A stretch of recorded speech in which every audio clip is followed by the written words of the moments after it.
ایسے ہی ہوتی ہے جیسے زندہ انسان یا ہر زندہ شے سانس لیتی ہے. اس کی اطاعت میں اسے کسی قسم کی گرانی نہیں بلکہ گرانی کیا ہے کہ اسی میں تو اس کی زندگی کا راز منور ہوتا ہے. لیکن وہ لوگ بھی تو ہوتے ہیں معاشرے کے اندر جو قانون کو اس طرح سے نہیں مانتے, قانون کی خلاف ورزی کرتے ہیں. تو معاشرے کے لیے تو ضروری ہے کہ پھر ان لوگوں سے قانون کو منوایا جائے. منوائے جانے کے یہ معنی نہیں ہے کہ شروع سے استبداد کیا جائے, بلکہ کہا جائے کہ اگر تم نے اس مملکت کے اندر رہنا ہے تو پھر اس مملکت کے آئین و قوانین کی اطاعت تو تمہارے لیے ضروری ہوگی. اور یہ تو سیدھی سی بات ہے. یہاں تو قرآن اس کو انتخاب کا حق دیتا ہے. یہاں تک وہ رضامندی کی صورت ہے. تمہارا جی چاہے اس مملکت میں رہو, نہیں جی چاہتا یہاں نہ رہو.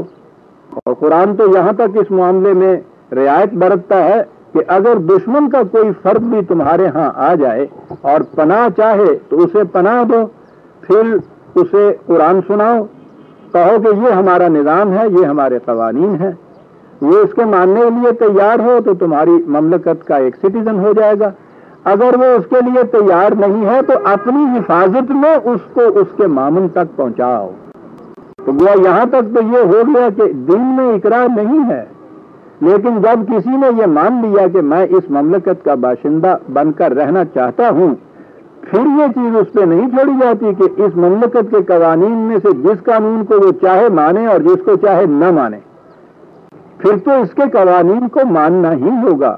تو ایک کیٹیگری تو مومنین کی ہو جائے گی کہ جن کو کچھ کہنے کی ضرورت ہی نہیں ہے, وہ ان کی زندگی کا تقاضا بن جائیں گے وہ قوانین, یا جنہیں ہم اقدار کہتے ہیں, ویلیوز جن کو لائف کی کہتے ہیں. لیکن اس قسم کے افراد تو رہتے ہی ہیں بالآخر بہرحال, کہ جن سے اس کی خلاف ورزی ہوتی ہے یا خلاف ورزی کرتے ہیں وہ انٹینشنلی. تو مملکت کا تو یہ فریضہ ہے کہ قوانین کی اطاعت کرائے.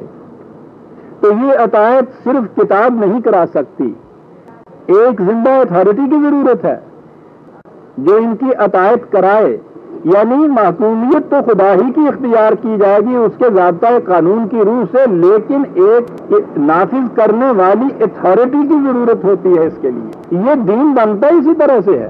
یہ نظام نہ رہے تو وہ مذہب ہو جاتا ہے اپنے اپنے طور پر. کسی نے کسی طرح مان لیا, کسی نے کسی طرح نہ مانا تو اس کو یہ کہہ دیا کہ بھائی وہ واس جسے آپ کہتے ہیں, سارا کچھ کہہ کہ میاں سچ بولا کرو, جھوٹ نہ بولا کرو, بددیانتی نہ کیا کرو, رشوت نہ لیا کرو. یہ کچھ کرنے کے بعد پھر یہ کہ صاحب پھر دعا کیجئے کہ اللہ تعالیٰ ہمیں توفیق عطا فرمائے کہ آمین کے اوپر چلے, آمین. اور پھر رشوت لینے والا رشوت لینے لگا, جھوٹ بولنے والا جھوٹ بولنے لگا, یہ کہنے والا بھی جو جی میں کرنے لگا. یہ مذہب ہوتا ہے. دین یہ ہوتا ہے کہ یہ قانون ہے, پہلے سوچ لو, سمجھ لو, دیکھ لو, بھال. اگر اس کے مطابق زندگی بسر کرنی ہے, اس مملکت کے شہری کی حیثیت سے رہنا ہوگا. اور پھر یہ اختیار نہیں ہے کہ جس قانون کو جی چاہا مانا, جس کو جی چاہا نہ مانا. تو اس کے لیے ایک زندہ اتھارٹی کی ضرورت ہوتی ہے. یہ ہے دین کا نظام. خدا کی محکومیت اس کی کتاب کی شکل سے, یہ وہ چیز ہوگی کہ جو ما انزل اللہ کے مطابق حکومت قائم نہیں کرتے, یہی لوگ ہیں کہ جنہیں کافر کہا جاتا ہے. اور اس کتاب کے اندر قانون آئے تو ایک زندہ اتھارٹی کے جو ان قوانین کی اطاعت کرائے. اب یہ جو پہلی اتھارٹی اسلام میں آئی وہ خود نبی اکرم صلی اللہ علیہ وسلم کی ذات گرامی, ایک نظام کی مرکزی ایک اتھارٹی. اب انہوں نے آپ نے پھر مملکت تو وسیع ہوتی ہے, ایک ہی شخص تو ساری مملکت کے امور کے فیصلے نہیں کرتا, اسے اپنے افسران ماتحت مقرر کرنے پڑتے ہیں. آج کی اصطلاح میں عرض کر رہا ہوں, یہ جو ہے نیچے مقرر ہوئے انہیں اولی الامر منکم کہا جائے گا, جن کے سپرد کیے جائیں کچھ کام ایڈمنسٹریشن کے, نظام کے, انتظام کے. اب یہ نظام کی شکل ہمارے سامنے آ گئی. سیکولر نظام میں تو زندہ اتھارٹی تک جا کے ہم رک جائیں گے, وہ آخری شکل ہوگی. قانون بنانے والی پارلیمنٹ اسے کہہ لیجئے, آخری شکل, اس کے اوپر کوئی پابندی نہیں. جمہوریت ہے تو 51 نے جو قانون پاس کر دیا مملکت کا, وہ آپ کی مملکت کا قانون آخری بن گیا, اس کے اوپر کوئی اور پابندی نہیں ہے.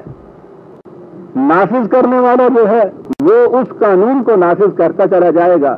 اس کو یہ حق حاصل نہیں ہے کہ اس کے اندر مثلا تبدیلی کرے۔ بہترین نظام جو انسان اس وقت تک سوچ سکا ہے وہ یہی ہے۔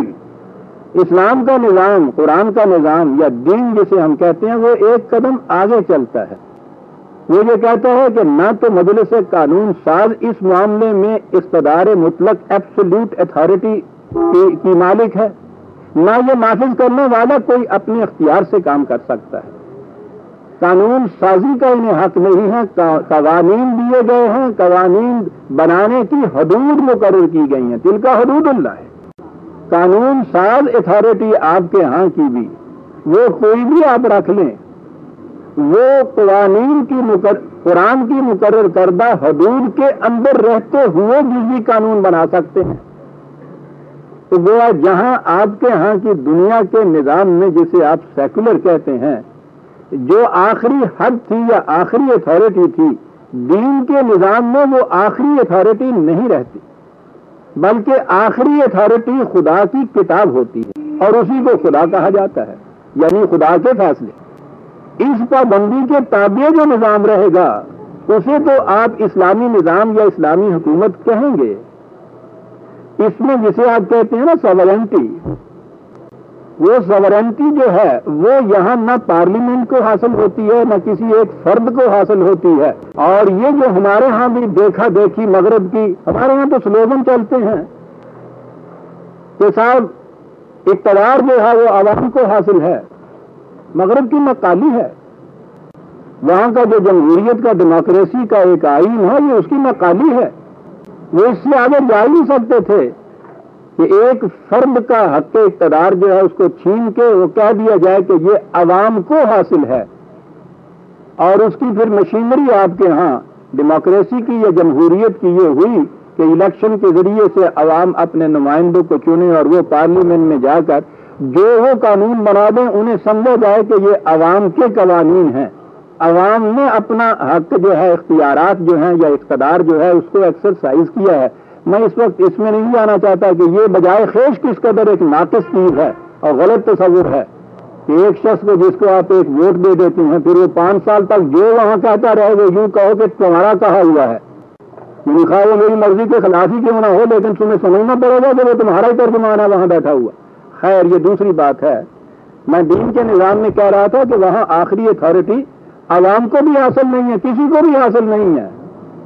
انل حکم الا للہ، آخری اتھارٹی ساورنٹی وہاں جو ہے وہ خدا کی ہے۔ اور یہ کوئی ذہنی اور عقیدے کی بات نہیں ہے کہ نظری طور پہ میں نے مان لیا کہ ہاں صاحب حق حکومت تو اسی کو حاصل ہے، اور پھر اس کے بعد یا ہر مولوی صاحب کا فتویٰ حق حکومت یا ہر حکومت کا فیصلہ حق حکومت، تو ویسے صاحب ہے تو وہ اللہ کا ہی سب کچھ۔ وہی جو میں کہا کرتا ہوں، وہ جو مکانوں کے باہر لکھا ہوا ہوتا ہے کہ یہ ہے تو ملکیت خدائی کی، چند روزہ میرے پاس امانت ہے، اور وہ ساری عمر کے لیے جس کی ملکیت ہے نہ وہ لینے کے لیے آتا ہے نہ یہ دینے کو تیار ہیں، خود بیچتے ہیں، کرایہ بھی اس کا وصول کرتے ہیں، رہ رہے ہیں، دوسرے کے کو دے دیتے ہیں، مرنے کے بعد وراثت میں چلا جاتا ہے اور چلا جا رہا ہے نسلاً بعد نسلاً اسی طرح سے۔ اور اس کے بعد یہ کہ صاحب ہے یہ خدا کا حقیقت میں یہ مذہب کا فریب ہے۔ دین ذہنی اعتقادی چیز نہیں ہے، دین اعتقادات کو عمل کے اندر لاتا ہے۔ وہ جب کہتا ہے کہ حق حکومت یا ساورنٹی جو ہے بلانگس ٹو اللہ، تو اس کے معنی اعتقادی چیز نہیں ہے، ایک عملی چیز ہے۔ اور وہ عملی چیز یہ ہے کہ ساورنٹی بھی اپنا اقتدار اپنے قانون کے ذریعے منواتی ہے۔ قانون خدا نے دے دیا اپنی کتاب کے اندر، اب ساورنٹی جو ہے وہ اس کتاب کو حاصل ہے، نہ ایک فرد کو نہ عوام کو، کسی کو اور حاصل نہیں۔ من لم یحکم بما انزل اللہ فاولئک هم الکافرون۔ کفر اور ایمان کا تمیز حد امتیاز یہ ہے، لیکن اس کو نافذ کرنے والی ایک اتھارٹی کی ضرورت ہے۔ ساورنٹی اس اتھارٹی کو بھی حاصل نہیں ہوگی، خواہ وہ آپ کی جمہوریت کی پارلیمان ہو یا کوئی ڈکٹیٹر ہو یا ملوکیت ہو، اس کو بھی یہ حاصل نہیں ہوگی۔ وہ صرف اس کو نافذ کرنے کی اتھارٹی ہوگا۔ نبی اکرم صلی اللہ علیہ وسلم نے سب سے پہلے اس مملکت کو قائم فرمایا۔ تو اب یہ جو چیز ہے کہ یہ عملاً خدا کی معصومیت کیسے اختیار کی جائے، میں نے عرض کیا ہے کہ بے شمار آیات میں براہ راست کہا ہے کہ حکومت خدا کی، بے شمار آیات میں یہ کہا ہے کہ حکومت خدا کی کتاب کی، ایک ہی بات ہے وہ۔ اب اگلی جو چیز ہے کہ نظام کے اندر، مملکت کے اندر